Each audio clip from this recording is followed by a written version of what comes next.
Bom, a gente vai falar agora com o Chico Sá, vamos trazer o Chico para conversar com a gente, também com o deputado Glauber Braga. Olha Deputado, só, bom dia, tá com o Hugo no colo, deputado, que surpresa boa. Dia. Bom dia, deputado, bom dia, Hugo.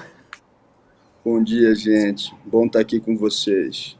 Hugo está Muito aqui bom. comendo biscoitinho, a tapioca dele, e se ele saísse da transmissão, provavelmente ela ficaria impossível de ser realizada aqui por mim, porque o choro estava grande.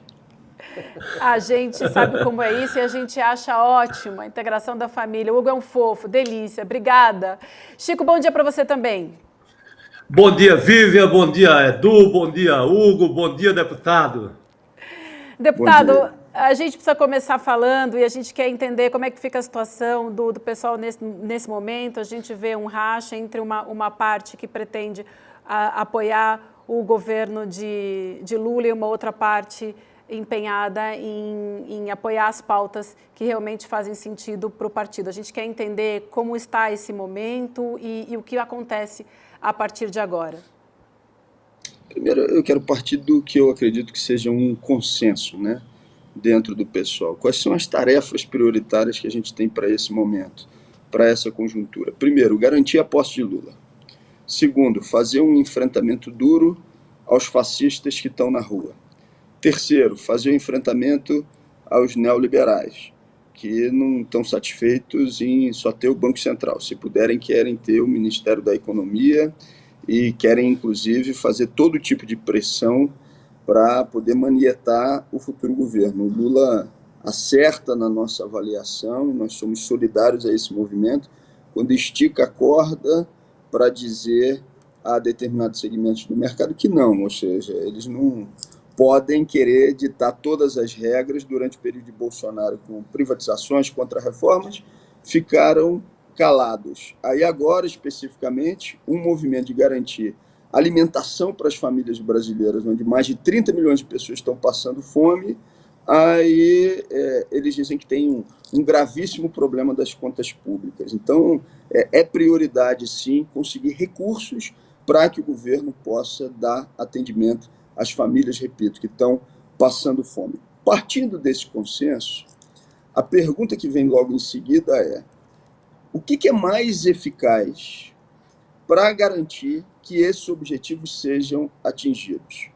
Na garantia da posse, a composição de governo não é um elemento, porque essa é uma disputa que se trava desde já. Agora, depois, no enfrentamento aos neoliberais e no enfrentamento aos fascistas de plantão, a avaliação que nós fazemos é que o partido vai ter uma maior capacidade de fazê-lo exatamente se não tiver as amarras que são determinadas por uma coalizão que vai ter uma presença substantiva de membros e de participantes da direita liberal e do chamado Centrão.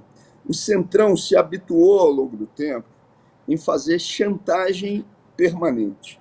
E não vai ser diferente a partir do dia 1º de janeiro. Essa é a prática deles.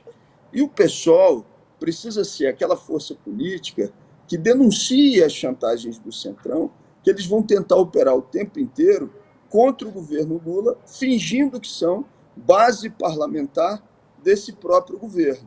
Essa é uma tarefa que, na nossa avaliação, não pode deixar de ser cumprida. E aí, estar numa pasta ou num ministério não é exclusivamente ficar responsável por aquela pasta. Quando você assume o ministério, você assume um conjunto de compromissos como base, conjuntamente com a pasta. Então, vou dar o primeiro exemplo, que é agora especificamente em relação à eleição da presidência da Câmara com Arthur Lira.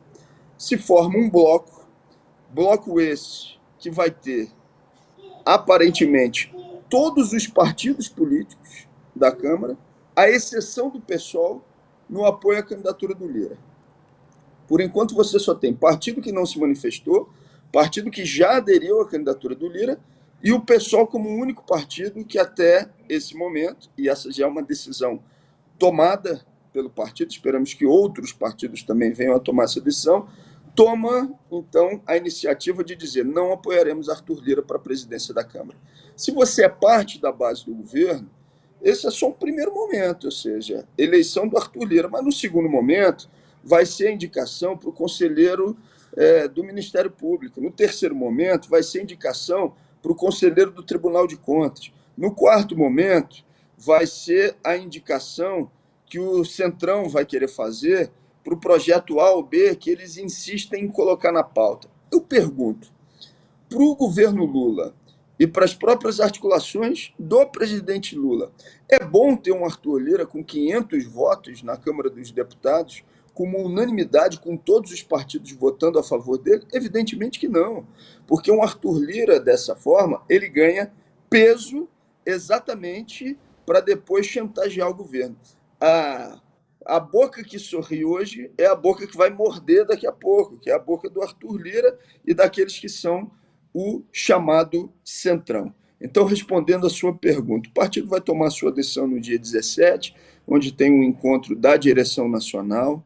Não há, da nossa parte, um elemento, uma orientação de oposição à esquerda ao governo Lula, como começou o PSOL lá atrás, quando foi criado, né? Ou seja, o PSOL nasce como partido de oposição programática à esquerda, mas na avaliação de que, nesse momento, os fascistas estão na rua, a extrema-direita está organizada, e a nossa prioridade tem que ser enfrentar essa extrema-direita, enfrentar os neoliberais e denunciar as chantagens permanentes do Centrão, o que o partido está tomando como definição é não ocupar cargos no governo federal. Mas não existe nessa definição do PSOL como oposição, porque a gente considera que é fundamental o governo de Lula ter uma popularidade maior do que aquela que conquistou nas eleições. Por quê? Porque hoje a alternativa que existe a essa boa popularidade do Lula, infelizmente, ainda é uma extrema-direita que a gente tem que enfrentar e derrotar. Não ocupar cargos no governo federal nesse momento mais ajuda a futura administração do que atrapalha. Essa é a nossa avaliação. Vou passar a bola para você, lembrando, como o deputado falou agora do Lira, que, enfim, hoje também começa o julgamento no STF, né, do orçamento secreto, se é constitucional ou não. Lembrando isso. Chico, é com você. Bom dia, deputado, mais uma vez. Deputado, o pessoal tem, aqui em São Paulo, não um acordo do papel, mas um acordo, digamos, ali, político, da grande política, em cima da candidatura do Boulos para a prefeitura nas próximas eleições. Acordos como esse, que acontecem em outros estados também, isso pode atrapalhar alguma decisão do partido, alguma orientação do partido? Agora, nessa reunião do dia 17, esses acordos políticos, eles estarão na roda de discussão agora nessa próxima reunião da Executiva Nacional? Chico, eu sinceramente não acredito que atrapalhe, e explico por quê. O Boulos já foi para o segundo turno das eleições de São Paulo, é o pré-candidato da esquerda melhor posicionado para se eleger prefeito da capital. O que atrapalharia seria se o pessoal ocupasse cargos no governo e não entregasse aquilo que são compromissos da ocupação de cargos. Então, tem a primeira votação, vota contra. Tem a segunda, vota contra. Tem a terceira, vota contra. Porque o Centrão vai procurar impor a sua pauta de votações. Ter um partido que exerça esse equilíbrio, denunciante daquilo que o Centrão está fazendo, é fundamental. O acordo de apoio à candidatura de Boulos para a Prefeitura de São Paulo, ele seria prejudicado, na minha avaliação, se houvesse uma expectativa de que o pessoal votaria de maneira cotidiana com as deliberações a serem adotadas pelo Centrão e não entregasse isso. Quando você tem uma relação que é franca, evidente, que demonstra quais são os seus limites, os movimentos que você não faz, como, por exemplo, agora do apoio à candidatura de Lira, isso é muito melhor do que você gerar uma falsa expectativa que depois não vai ser cumprida pela bancada, né? E aí eu não estou falando de uma votação ou outra, né? Ou seja, eu Eu já estou aqui há algum tempinho, né? Eu estou partindo agora para o 5º mandato como deputado federal. Eu já fui do PSB, eu já fui um deputado vice-líder, presidente de comissão, eu já fui da base do governo pelo PSB. Os acordos que se formulam para definição de medidas, eles são semanais. E não tem condições do PSOL assumir o conjunto, o combo dos acordos que representam uma coalizão com forte presença do Centrão. Ou o partido faz isso e deixa uma parcela significativa das bandeiras que nós consideramos que são fundamentais, inclusive para o futuro governo, sem serem tocadas. Porque há uma diferença, seja, se no meu mandato tem forças políticas diversas que o compõem, né? De correntes do próprio PSOL e de outros partidos políticos, como a UP e o PCB, que são forças de esquerda.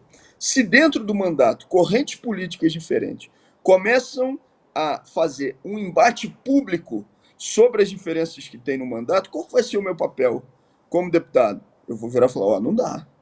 Não dá para vocês ficarem brigando publicamente, porque vocês estão aqui compondo o nosso mandato e estão expressando publicamente as divergências que têm em relação ao mandato. Numa coalizão de frente amplíssima, o que vai acontecer? O PSOL vai ser instado, vai ser chamado a não fazer os enfrentamentos com o próprio Centrão, porque vai ter uma reunião semanal onde esses acordos vão ser firmados e a posição do PSOL vai ser, em vários dos temas, minoritária. É muito melhor para o governo Lula que a gente expresse publicamente aquilo que está acontecendo e tenha liberdade política de fazer esses enfrentamentos ao Centrão, o que, pela natureza de uma coalizão de governo, fica impossível. Respondendo a sua pergunta, Chico, para não fugir dela, porque eu sei que me alonguei. O que prejudicaria, na minha avaliação, acordos futuros da candidatura Boulos ou de qualquer outra candidatura seria a geração de uma expectativa falsa de que o PSOL vai entregar acordos políticos firmados com a coalizão de governo representada pelo Centrão. E para fazer o certo, para votar junto com a classe trabalhadora, para defender o governo Lula contra os golpistas, para poder ter a oportunidade de fazer a defesa de agendas que são fundamentais e que estavam no programa da campanha, como revogação da emenda constitucional 95, a gente não precisa de cargo para fazer isso. O pessoal já demonstrou nos momentos mais difíceis, quando muitos estavam abandonando o barco, que a gente foi lá e fez o enfrentamento sem medo de desgaste político. Eu acho que esse é o papel que o partido deve ter nesse momento.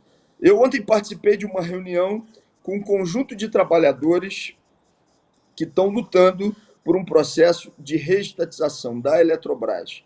A minha postura, como representante da luta desses trabalhadores, ela se modifica se eu estou limitado por aquilo que é uma articulação governamental que pode impedir que determinados temas sejam tratados com maior ênfase, né? Isso é natural, isso é da estrutura política de poder. Ser uma representação que possa fazer o tempo inteiro essa fricção positiva de apoio às pautas que o próprio PT muitas vezes vai querer tocar, mas vai ficar limitado pelos partidos do Centrão e da extrema-direita, na nossa avaliação, é um papel que tem que ser cumprido e ele pode e deve ser cumprido com um partido com as características do PSOL. Como vai, Glauber? Obrigado, bom dia. Tudo bem, Eduardo? Como vai? Tudo jóia. Deixa eu lhe falar uma coisa. E aqui é mais uma dúvida, talvez, de um desconhecimento, até de uma ingenuidade de quem não faz parte do dia a dia ali da política. Eu tenho acompanhado essa questão do PSOL e tenho acompanhado nos últimos dias também esse ataque, até vindo da esquerda, né, ao PSOL, dizendo que é um absurdo o que o PSOL está fazendo e etc. E eu tenho uma visão talvez mais alinhada até com esse movimento, que é o movimento que você está propondo, né? Porque aqui, na minha ingenuidade, eu penso o seguinte, poxa, a gente foi tão contra, ao longo desses anos, o Arthur Lira, eu sempre chamei aqui o Arthur Lira, falei, um cara que apoia essas políticas fascistas, é o cara que, enfim, sentou em cima de 150 impeachments do Bolsonaro. Usei todos os piores adjetivos aqui para qualificar o Arthur Lira. Eu lutei pra caramba aqui contra a privatização da Eletrobras, lutamos contra a privatização dos Correios e da Petrobras, que esse governo tentou fazer. A gente foi contra, enfim, o Ciro Nogueira. E aí, de repente, né, você se vê numa situação onde, depois da eleição do Lula, teve um dia que eu fiz críticas aqui ao Arthur Lira, veio um monte de gente falando, não pode criticar agora, pô, agora tem que todo mundo estar junto. Aí eu fiz críticas ali ao Pércio Arida, junto com... sendo cotado para o Ministério da Economia. Eu falei, não, Eduardo, você pode criticar, agora está todo mundo junto. E eu, enfim, eu não aceito jogar fora esses 4 anos no lixo, simplesmente por conta de que a gente tem que ter uma...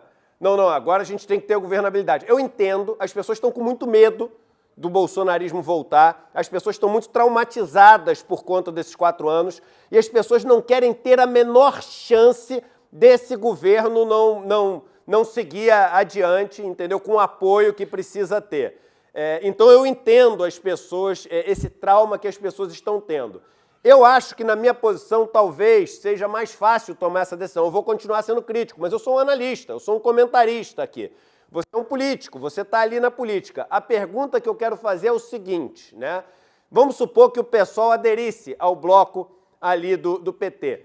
Quem é que vai, né, denunciar? Quem vai ser o profeta, como diz o Leonardo Boff, que denuncia o Arthur Lira, que vai correr atrás do Arthur Lira pagar por todos os absurdos que ele cometeu nos últimos anos, que vai tentar reverter a privatização da Eletrobras, que vai conseguir, né, ser ali um crítico às políticas alinhadas ao mercado, que eu não tenho dúvida que a política econômica desse governo vai ser mais alinhada ao mercado. Foi uma frente ampla, muito grande, não tem como ser diferente. Quem é que vai ser crítico ali dentro se não tiver um partido independente? Eu não vou chamar de oposição não, tá? Com essa independência.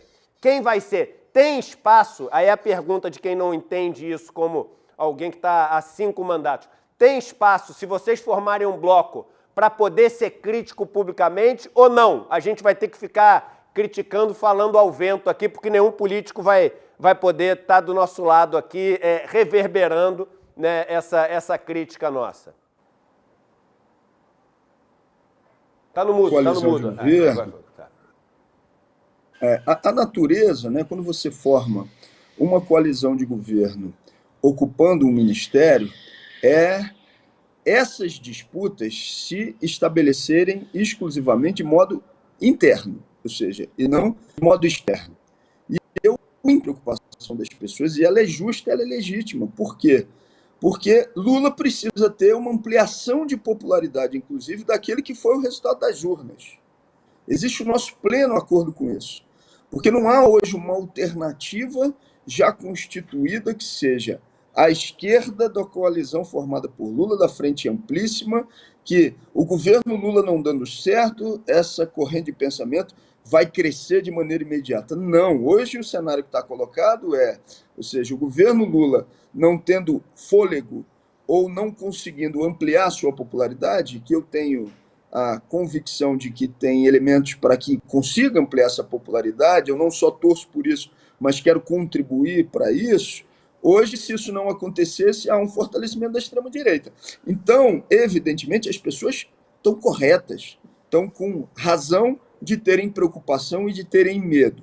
Agora, esse medo, ele não pode paralisar. Ele não pode fazer com que a gente não avalie o conjunto das variáveis. Durante o segundo mandato do governo Dilma, a partir também de uma relação de medo, o que acabou acontecendo? Se imaginou que o governo, numa eleição também que tinha sido muito apertada, tinha que fazer uma movimentação prioritária para conquistar aqueles que não estavam tão firmes. E aí se colocou o Michel Temer na coordenação política do governo e o Joaquim Levy no Ministério da Economia. O que esses caras fizeram foi o contrário. eles boicotaram toda a possibilidade do governo Dilma, que teve a nossa defesa, inclusive no voto contra o golpe, dele poder recuperar a sua aprovação popular. Aqueles que parecem aliados hoje do Centrão, eles vão tentar, em vários momentos, estar boicotando a articulação do governo de maneira interna. E aí, se você faz parte de uma reunião semanal, porque é desse jeito que funciona, sabe, Eduardo? Semanalmente tem uma reunião do bloco. E nessa reunião do bloco, os partidos afinam uma posição do que vai ser dito publicamente. Nesse bloco, vai estar lá o Podemos, vai estar o Republicanos, provavelmente vai estar o PP, vai estar o PSD, vai estar o conjunto dos partidos do Centrão que vão ter ministério no governo federal. E aí você vai dizer o quê? Você vai dizer nessa reunião que você teve o voto vencido, que você vai sair toda semana criticando a chantagem ou o movimento que foi feito pelos partidos do Centrão de maneira independente. Isso não vai acontecer. Não vai acontecer por quê? Porque se você faz isso, os próprios partidos que compõem aquela base de governo vão trabalhar junto à liderança do governo, no caso o Partido dos Trabalhadores, para te cuspir, para te jogar para fora, para que você ali não permaneça. E aí a crise é de proporções muito maiores. Eu já vi companheiros meus do PSOL dizendo em conversa privada o seguinte: não, mas não dando certo, aí rompe ali na frente e sai depois. Pelo amor de Deus, isso tem um caráter de crise muito maior do que você manter uma postura que seja de apoio às pautas de defesa da classe trabalhadora por parte do governo, mas com a capacidade de fazer a crítica a esses elementos do centrão e da direita neoliberal que vão tentar boicotar o governo por dentro ou só trabalhar pelas suas próprias políticas, né? Ou seja, pelos seus próprios interesses. É muito melhor que a gente tenha e cumpra esse papel. Eu concordo com a preocupação se você colocasse num grau de equivalência o enfrentamento que tem que ser feito aos moderados ou ao governo Lula e à extrema-direita. Porque aí, no momento em que os fascistas estão aglutinados na rua, onde você tem uma turma questionando o resultado das eleições, o pessoal vai votar ou voltar o conjunto das suas baterias para que o adversário principal seja o atual governo ou o futuro governo, o governo Lula, seria um erro crasso, ou seja, o partido não poderia cometer, e aí as pessoas estariam certas de fazer a cobrança, mas não é isso. Ou seja, é na compreensão de que Lula tem que tomar posse, é na compreensão de que esse governo tem que ampliar a sua popularidade, é na compreensão de que o partido tem que votar com firmeza o conjunto das pautas que sejam de defesa dos trabalhadores, de enfrentamento à fome, sem precisar de cargos para fazer isso, e é na compreensão também que o enfrentamento aos neoliberais e ao centrão tem que continuar sendo feito e que isso não é permitido numa coalizão de governo de maneira plena por conta do que é o regime imposto com reuniões semanais onde se tira uma política comum, que o pessoal nessa posição, que não seja da ocupação de cargos, vai fazer muito melhor ao futuro governo do que ao contrário. Num primeiro momento, isso pode parecer difícil de ver. Na minha avaliação, é fácil ter essa compreensão, não que o problema seja simples, o problema é complexo, mas é fácil no sentido de já conhecer como é que funcionam as estruturações para definição das políticas que vão ser adotadas pelo futuro governo. Alguém pode dizer o seguinte: não, mas ocupa o cargo e mantém a independência para tratar de todos os temas. Então, desculpe, então aí não é fazer parte formalmente da coalizão de governo, é alguma outra coisa, né? Não dá, ou seja, foge da natureza dessa formação composta por ministérios. Porque senão a gente vai criar um problema para o próprio Lula. Deixa eu fazer uma pergunta aqui só para você emendar nessa resposta, super direta assim, super direta, está todo mundo perguntando. O orçamento secreto vai continuar ou não? Sendo realista aqui, sem a gente, enfim, torcer pelo que não vale a pena torcer porque não tem chance. Você acha que vai continuar ou não? sendo realista, assim, respondendo a sua pergunta diretamente, e aí eu já emendo com o que eu estava finalizando também. Na comissão mista de orçamento, na semana passada, o pessoal apresentou um destaque para acabar com o orçamento secreto no ano de 2023. Só votou, e aí na comissão, diferente do plenário, onde votam todos os deputados, na comissão são só as representações de partidos. Não representava nessa comissão a companheira Fernanda Melchiona. Só votou a Fernanda Melchiona, naquele momento, e o Elias Vaz, do PSB, um parlamentar sério e que perdeu as eleições. Os outros partidos não votaram. Por quê? Na avaliação política, essa é a minha leitura, que se fizesse esse movimento agora, já esgarçaria as relações com o Centrão e com o Lira, por exemplo, que já tem o acordo de apoiá-lo para a presidência da Câmara. Se a gente faz parte ou fizer parte da coalizão ou do bloco de sustentação ao Lira, como é que o pessoal vai continuar fazendo essa fricção exatamente para acabar com o orçamento secreto? Vai ter que parar de fazer essa discussão, porque vai ser cobrado semanalmente pelos partidos que compõem a base para que não faça esse movimento. E aí, quando eu disse que criaria um problema para o próprio Lula, é porque esses partidos vão começar internamente a cobrar do futuro governo que o pessoal seja expulso, seja retirado do ministério que compõe. É isso. Ou seja, respondendo a tua pergunta, Eduardo, se depender do Centrão e das articulações de governo, onde vai continuar tendo Lira como presidente da Câmara, não vai acabar. Se tiver uma decisão do Supremo hoje que trabalhe por acabar com o orçamento secreto, ótimo. A tendência, na minha avaliação, é ter um acordo onde não acabe com tudo, mas modifique as regras, ou seja, com uma orientação do próprio Supremo nesse sentido. E se não houver uma ampliação da pressão popular para acabar com o orçamento secreto, isso não vai acontecer. E aí você tem o governo federal, o futuro governo Lula, vítima de uma chantagem explícita que mina os recursos que são fundamentais para o governo implementar as suas políticas.